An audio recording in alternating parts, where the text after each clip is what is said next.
እርኩም እንሄድ ኢትዮጵያ ብዶች እኮ ነን ስናወራም አንታመንም ተብዬ ከዛም በኋላ እናት አለምዬ መመለሻ የለኝም ብር እቁብ ገብቼ እቁቡን በልቼ ከዛም በኋላ ኢትዮጵያ ልኬ ቤቱ ተሰራበት ባለቤቱም ካደ ከዛም በኋላ ላችኋለሁ እቁቡን ማን ይክፈል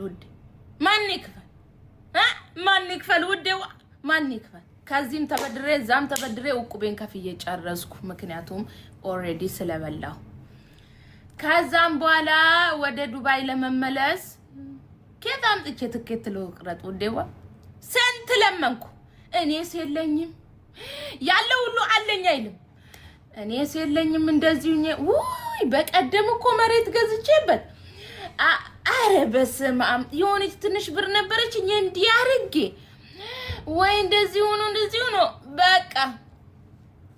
ከዛን እንደምንም እንደው ሀገር ቤት ካለው ምናምን 5000 20000 ማነው 5000 10000 ያደረኩኝ ወደ ዱባይ ተመልሼ መጣው መስራት ጀመርኩኝ ወጥሬ